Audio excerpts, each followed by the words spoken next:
Hello friends, நான் new இயருக்கு முன்னாடி இருக்கிற லாஸ்ட் டே வீடியோ போட்ட கடைசியா ஒரு 2 நாள் கேப் விட்டேன். காரணம் வந்து பாத்தீங்கன்னா, அந்த நியூ இயருக்கு எல்லாரும் ரெசல்யூஷன் எடுத்து அதை ஃபாலோ பண்ணணும்னு ரொம்ப தீவிரமா இருந்திருப்பீங்க. கரெக்டா? நானுமே அப்படிதான் இருந்தேன் ஒரு காலத்துல. இந்த ரெசல்யூஷன் எடுப்போம். ஆனா யோசிச்சு பார்த்தா அது ஒரு 10 நாள் கூட மேக்ஸிமம் ஃபாலோ பண்ணிருக்க மாட்டோம். அதை அப்படியே விட்டுருவோம். காரணம் என்ன தெரியுமா? நம்ம அந்த ரெசல்யூஷன்லாம் ஒன்னும் பேப்பர்ல எழுதோ இல்லைன்னா அப்படியே ஒரு கற்பனையிலேயே அந்த ரெசல்யூஷனை வச்சுட்டு இருப்போம். உள்ள இருக்கணுங்க. ரெசல்யூஷன்றது உள்ள டிசைட் ஆயிருக்கும். அப்பதான் நம்ம லைஃப் லாங் ஒரு விஷயத்த ஃபாலோ பண்ணுவோம். சரிங்களா? எனக்கு அதனால இந்த ரெசல்யூஷன் எடுக்கிறதுல உடன்பாடே கிடையாது. என்ன பர்சனலா கேட்டீங்கன்னா உடன்பாடே கிடையாது.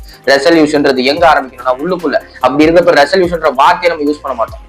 ஒன் அண்ட் ஒன்லி சொல்யூஷன் அதுதான். புரியுதுங்களா? இந்த ரெசல்யூஷன்ற வார்த்தை கிடையாது.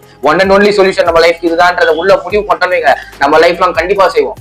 அதை மைண்ட்ல வச்சுட்டு இப்ப நீங்க 2 நாளா எடுத்த ரெசல்யூஷன் எல்லாத்தையும் அதுதான் உங்களோட ஒன் அண்ட் ஒன்லி சொல்யூஷன் உங்க மனசுல முடிவு பண்ணிட்டு அதை இந்த வருஷம் ஃபுல்லா ஃபாலோ பண்ணுங்க. அப்பதாங்க நீங்க முடிவு பண்ண சக்சஸ் பாயிண்ட்க்கு போக முடியும். பை த வை, இந்த மோட்டிவேஷன் டே டு டே சேனலை சப்ஸ்கிரைப் பண்ணிக்கோங்க, பேஜை ஃபாலோ பண்ணிக்கோங்க. வீடியோ பிடிச்சிருந்தா லைக் பண்ணுங்க, ஷேர் பண்ணுங்க, கமெண்ட் பண்ணுங்க. Bye bye friends.